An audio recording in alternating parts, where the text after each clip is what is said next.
नमस्ते, मैं हूं शिवम। दिल्ली के चुनाव में एक बड़ा फैक्टर है जिसकी बात हम आज कार्यक्रम में करेंगे। क्या है वो फैक्टर? इसको दो घटनाओं से समझने की कोशिश करते हैं। सेंट्रल दिल्ली में एक वाल्मीकि मंदिर है। मंदिर से कुछ ही मीटर की दूरी पर आप जब चलेंगे तो यहां पर एक वाल्मीकि बस्ती पड़ती है। दिसंबर के महीने में दिल्ली के पूर्व मुख्यमंत्री अरविंद केजरीवाल यहां पर जाते हैं क्योंकि इस वाल्मीकि मंदिर में पहुंचकर उन्हें पूजा अर्चना करनी होती है। क्योंकि ये जो वाल्मीकि मंदिर है ये नई दिल्ली विधानसभा सीट पर ही आता है और इसी मंदिर पर पूजा अर्चना करने के बाद वो अपने प्रचार अभियान की शुरुआत करते हैं। इस चुनाव में केजरीवाल नई दिल्ली सीट पर चौथी बार चुनावी मैदान में है, यानी लगातार वो 3 बार यहां से विजयी हो चुके हैं। वाल्मीकि मंदिर इसी विधानसभा क्षेत्र में आता है, यानी नई दिल्ली विधानसभा क्षेत्र में। हर बार जब नामांकन करने के लिए अरविंद केजरीवाल जाते हैं तो सबसे पहले केजरीवाल इस मंदिर में जाते हैं और इस मंदिर में जाने के बाद वो पूजा अर्चना करते हैं।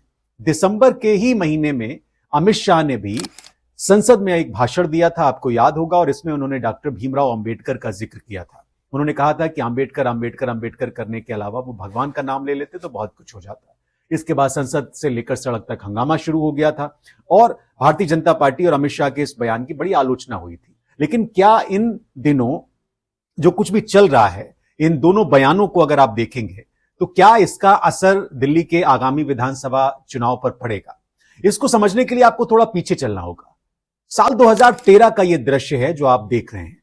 आपको शायद यह दृश्य याद होगा क्योंकि इसी वाल्मीकि बस्ती से अरविंद केजरीवाल ने अपनी पार्टी के दूसरे नेताओं के साथ झाड़ू लगाकर अपने चुनाव चिन्ह की लॉन्चिंग की थी। यही वो तस्वीर है जो आप देख रहे हैं। और प्रतीकों की राजनीति में केजरीवाल के इस चुनाव चिन्ह को बीते 2 विधानसभा चुनावों में दलित मतदाताओं का काफी साथ मिला, काफी सपोर्ट मिला। इसमें वो तबका भी है जो साफ सफाई के काम से जुड़ा हुआ है, यानी वाल्मीकि कम्युनिटी के सपोर्ट भी मिलता है। इस वर्ग के लिए झाड़ू की एक अपनी अहमियत है।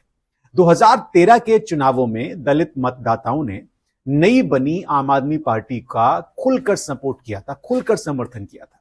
और इस चुनाव में 12 आरक्षित सीटों में से जो दिल्ली विधानसभा में है, 9 सीटों पर आम आदमी पार्टी जीती थी।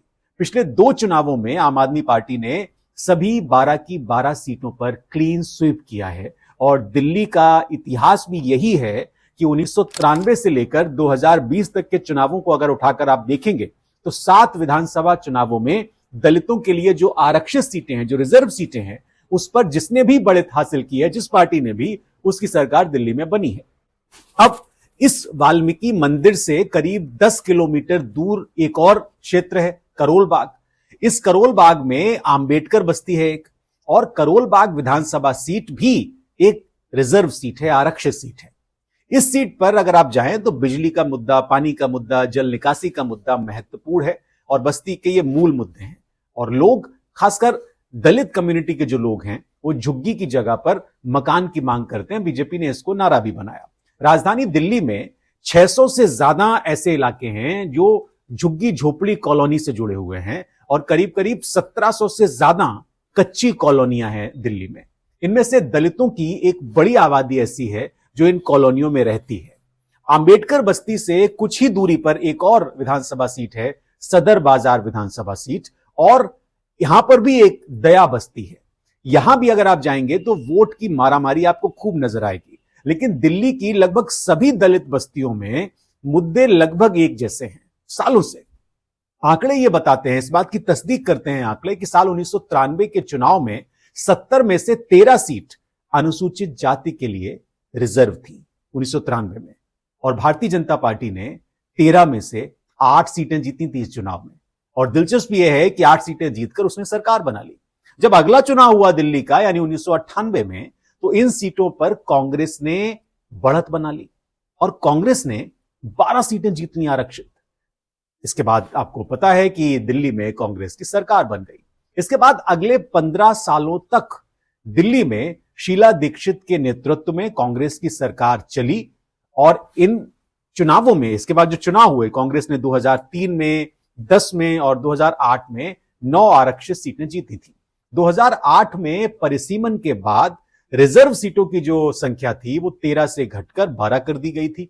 और ये 12 सीटें जो हैं, इसमें बवाना है, सुल्तानपुर है, माजरा है, करोल बाग है, मंगोलपुरी है, मादीपुर है, पटेल नगर है, अंबेडकर नगर है, देवली है, त्रिलोकपुरी है, कौंडली है, सीमापुरी है और गोकलपुर है।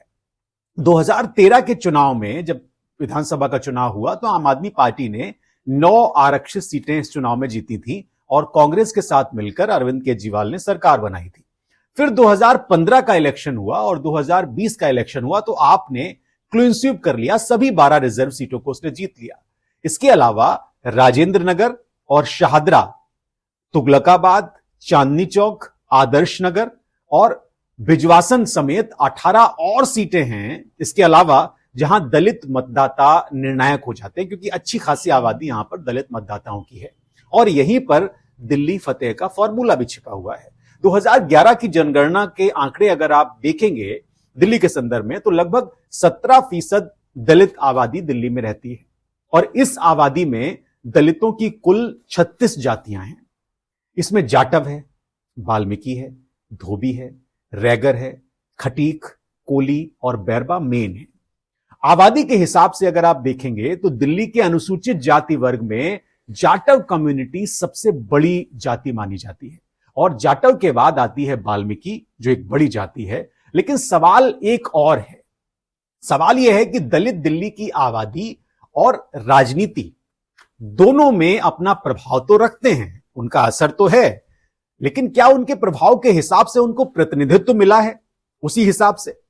क्योंकि 20% आबादी वाले उत्तर प्रदेश में अगर आप देखें तो मायावती 4 बार मुख्यमंत्री बन चुकी हैं, लेकिन 17% आबादी वाला जो दिल्ली है यहां पर अभी तक एक भी दलित सीएम नहीं मिला है और यह एक महत्वपूर्ण फैक्टर साबित हो सकता है। जब हम दिल्ली के चुनावी खेल को समझने की कोशिश करते हैं खासकर दलितों के संदर्भ में, तो हमें 2008 को भी नहीं भूलना चाहिए। यह बड़ा निर्णायक चुनाव था जब बहुजन समाज पार्टी ने अपने प्रदर्शन से सभी को चौंका दिया था। इस समय दिल्ली में 14% वोट उसने हासिल किए थे और 2 सीट जिसमें बदरपुर की सीट शामिल थी और गोकुलपुर की सीट शामिल थी, इसको बसपा ने जीता था। गोकुलपुर आरक्षित सीट है और यह वो दौर था जब मायावती उत्तर प्रदेश की मुख्यमंत्री थी और बसपा उरूज पर थी। उसने लोकसभा में 19 सांसद जीते थे। 2008 के बाद से पार्टी का प्रदर्शन यानी मायावती का प्रदर्शन लगातार गिरावट की ओर बढ़ता रहा। 2020 के चुनाव में बीएसपी को सिर्फ 1% भी वोट नहीं मिला, 0.71% वोट उसको दिल्ली में मिला था। यह वोट केजरीवाल खींच ले गए, यानी जो भी बसपा का वोट था। एक बार फिर से अब केजरीवाल के सामने एक बड़ा सवाल इन सब के बीच भी खड़ा हो गया है और वो सवाल यह है कि वो प्रतिनिधित्व क्यों नहीं दे पा रहे हैं दलितों को वोट लेने के बावजूद। क्योंकि इसकी शुरुआत, इस सवाल की शुरुआत 2022 में हुई, जब 2022 के अक्टूबर महीने में, यह वो महीना था जब दलित राजनीति बड़ी निर्णायक दौर में प्रवेश कर रही थी, खासकर दिल्ली के संदर्भ में। तब आम आदमी पार्टी सरकार में मंत्री राजेंद्र पाल गौतम ने एक कार्यक्रम किया और इस कार्यक्रम में बौद्ध धर्म से जुड़ी प्रतिज्ञाएं उन्होंने दोहराई। कथित तौर पर इसमें हिंदू देवी देवताओं की पूजा न करने की शपथ भी शामिल थी, ऐसा उनके ऊपर आरोप लगा। बीजेपी ने यह आरोप लगाया था और यह कहा था कि कार्यक्रम में हिंदू देवी देवताओं का जमकर अपमान किया गया था। इसे लेकर जब हंगामा ज्यादा हुआ, विवाद छिड़ा, तो उसके बाद राजेंद्र पाल गौतम ने इस्तीफा दे दिया या उनसे इस्तीफा ले लिया गया। राजेंद्र पाल गौतम ने यह कहा था कि भारतीय जनता पार्टी की गंदी राजनीति से आहत होकर वो इस्तीफा दे रहे हैं। इसके कुछ दिन बाद, जब कुछ दिन और बीते, तो गौतम ने आम आदमी पार्टी से भी इस्तीफा दे दिया, पार्टी को छोड़ दिया। इसके उन्होंने अपने कारण बताए। इसके बाद अनुसूचित जाति से संबंध रखने वाले राजकुमार आनंद उनकी जगह पर मंत्री बन गए, उनकी जगह की भरपाई करने के लिए। लेकिन 1.5 साल के भीतर ही राजकुमार आनंद ने भी मंत्री पद से इस्तीफा दे दिया, आम आदमी पार्टी छोड़ दी। अब राजकुमार आनंद पटेल नगर सीट से इलेक्शन लड़ रहे हैं और वो भी भारतीय जनता पार्टी की टिकट पर। अब राजेंद्र पाल गौतम एक और सवाल खड़ा करते हैं। वो सवाल बड़ा महत्वपूर्ण है। वो ये कहते हैं कि आम आदमी पार्टी के राष्ट्रीय स्तर पर 4 पद होते हैं। राष्ट्रीय संयोजक जो अरविंद केजरीवाल हैं, बिरादरी से बनिया हैं। दूसरा पद है राष्ट्रीय महासचिव का, जो पंकज गुप्ता हैं, बिरादरी से बनिया हैं। तीसरा पद है राष्ट्रीय कोषाध्यक्ष का, जो एनडी गुप्ता है, बिरादरी से बनिया है, और राष्ट्रीय संगठन महासचिव चौथा पद है जो ब्राह्मण है। आपने दिल्ली और पंजाब में एससी कम्युनिटी का वोट तो खूब लिया, चुनाव भी जीता, लेकिन केजरीवाल ने अब तक दिल्ली और पंजाब से जो 13 राज्यसभा सांसद भेजे हैं, इनमें से एक भी दलित नहीं भेजा। यह राजेंद्र पाल गौतम का प्रश्न है। फिर भी आम आदमी पार्टी में दलित लीडरशिप कहां है, इसका प्रश्न अरविंद केजरीवाल के सामने खड़ा होता है, लेकिन इसका जवाब नहीं देते। आपको यह लगता है कि दिल्ली कैबिनेट में मुकेश अहलावत जो दलित हैं और सुल्तानपुर माजरा सीट से प्रत्याशी हैं इस साल, और इसके अलावा राखी बिरलान जो मंगोलपुरी से चुनाव जीतती रही 2013 के बाद से विधायक हैं, पार्टी का एक बड़ा दलित चेहरा है, और इन दोनों के भरोसे वो दलित वोट हासिल कर लेंगे। हालांकि इस बार उनको मंगेलपुरी की जगह से मादीपुर से आम आदमी पार्टी ने मैदान में उतारा है। ये लोग आम आदमी पार्टी का बेड़ा पार कर देंगे, ये केजरीवाल को लगता है। बीजेपी भी इसी गेम में है और उसने रिजर्व सीटें जो 12 हैं उसमें तो अपने प्रत्याशी दिए ही हैं रिजर्व, लेकिन इसके अलावा एनडीए गठबंधन ने कुल 14 दलित उम्मीदवार इस बार चुनाव में मैदान में उतारे हैं। पार्टी ने 2 सामान्य सीटों पर भी दलित चेहरे मैदान में उतार दिए, इन नेताओं को टिकट दे दिया। इसके अलावा बीजेपी ने दीप्ति इंदौरा को मटिया महल से मैदान में उतार दिया और कमल बागड़ी को बली मारान से चुनावी मैदान में उतार दिया। एक और सुरक्षित सीट है देवली।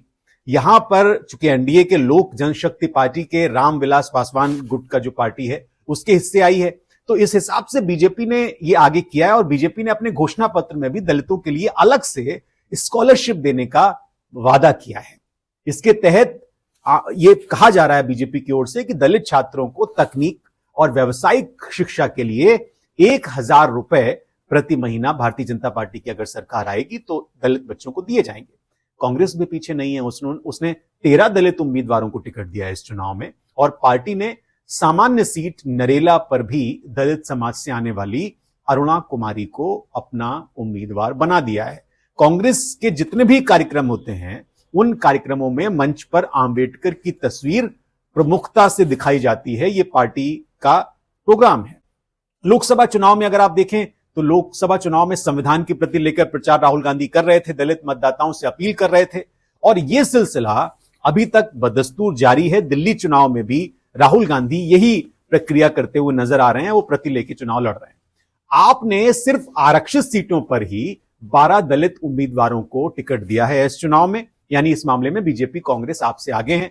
और दिसंबर में अरविंद केजरीवाल ने एक ऐलान किया था कि वो दलित छात्रों के लिए आंबेडकर स्कॉलरशिप की घोषणा करके उन्होंने अपनी इस पे बाजी पाड़ने की कोशिश की। इस स्कॉलरशिप के तहत विदेश की जो यूनिवर्सिटी हैं वहां पर पढ़ने वाले छात्रों का पूरा खर्च दिल्ली सरकार उठाने वाली है, ऐसा ऐलान अरविंद केजरीवाल ने किया।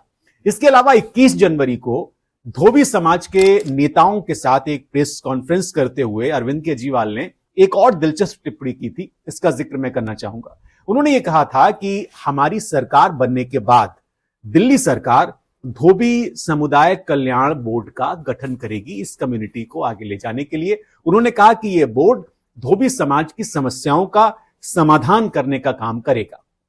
पार्टी के वादे, यानी आम आदमी पार्टी के वादे और बयानबाजी से इतर दलित समाज के जो मतदाता हैं उनकी राय क्या है, यह बड़ा महत्वपूर्ण हो जाता है। और इस बार भी जीतेगा वही जो दलितों का दिल जीतने में कामयाब होगा, क्योंकि दिल्ली चुनाव में दलितों की भूमिका हमेशा से निर्णायक रही है और ये आंकड़े बताते हैं, आंकड़े इसकी तस्दीक करते हैं। दलितों का नाम लेकर जो लोग वोट हासिल करते हैं, सरकार बनाते हैं, उनके कंधों पर यह जिम्मेदारी है। फिलहाल इस कार्यक्रम में इतना ही।